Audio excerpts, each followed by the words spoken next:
Thanks, Treasurer. As you said, the growth was driven by household spending and people were spending more on things like travel, clothing, dining out. Given that, and given, as you mentioned as well, the budget constraints you've got, how much cost of living assistance do Australians really need at this point? Well, the task in providing responsible cost of living support is to make sure that you can do it in a way that doesn't put extra pressure on the Reserve Bank and risk being counterproductive. And so the cost of living relief that you will see in the October budget, childcare, medicines, electric vehicles, TAFE fees, and our efforts to get wages moving again in a sustainable way, strongly but sustainably, are all about easing the cost of living pressures on Australians, dealing with some of the constraints that are in our economy, which are preventing the economy from growing at a greater capacity, and to do that in a way where we get maximum value for money in the budget. As I said before, I mean, budgets are always about competing priorities. Every single budget is about that. It just so happens that there is a particularly complex combination of challenges that we confront right now. We'll do the right and responsible thing.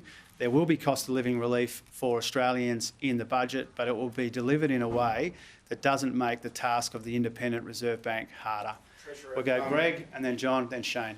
Paul Keating and Bill Kelty have dropped their support for 15% compulsory superannuation payments. Is that still Labor's long-term aspiration, and do you think it's worth reconsidering, given the architect of the scheme said that 15% rate was really aimed at baby boomers in their 40s who didn't have any savings? Well, we've made it clear for some time now, including I think in the party platform, that when we can responsibly improve people's retirement incomes, we should look to do that. But we've equally said, you know, we've not indicated in coming budgets or in our election commitments a timetable to get to 15%. Our priority in super is delivering the already legislated superannuation guarantee increases, which get people to 12. That seems like a long time ago, but that was actually a fight here in this parliament to make sure that our predecessors stuck to that, and we will stick to that. We'll get it to 12. That's important. And I've outlined some of my other priorities for superannuation as well. How do we make sure we can get a good return for superannuation members, fund members, at the same time as we make it easier for super to invest in some of our big national priorities, whether it's the energy transition or housing or in other areas as well. So we've got a big agenda on super. It doesn't currently contain trying to get it to 15%. We've got enough to do in the interim regardless. John and then Shane, and then I'll come over that side. Thanks, Treasurer. Just given some of the spending pressures that you outlined in the budget, the inflation pressures that we're also experiencing, how ambitious do you expect to be to pull back on spending and aggregate demand in the economy in this budget to assist the Reserve Bank? And are there particular broad areas that you're going to be focusing on? You talk about rorts and lace, but what areas are you actually broadly talking about? Well, first of all, that work's ongoing and it's not completed. But as I said before, Katie and I and the ERC colleagues and others are working very hard, especially now that we've got the Jobs and Skills Summit under our belt, to go through the budget line by line. I'm not going to preempt where those savings will come from, except to say we've made it clear that in some of these discretionary funds, we're not getting value for money or bang for buck from some of the ways that our predecessors went about allocating from some of those funds, and so that will be an obvious focus.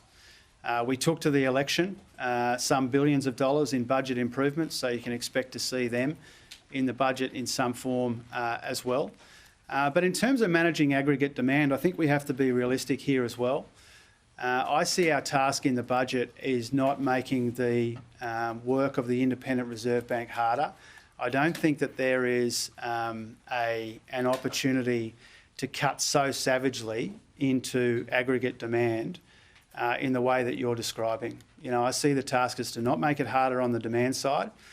There's a big task. I like to focus on where we can make a meaningful difference, and I think the meaningful difference that governments can make is on the supply side. We've got these big supply side challenges. Our supply chains are bent and broken in many areas. We've got labour and skills shortages. This is all pushing up the cost of living. There are elements of the global challenge that we don't have any agency or influence over.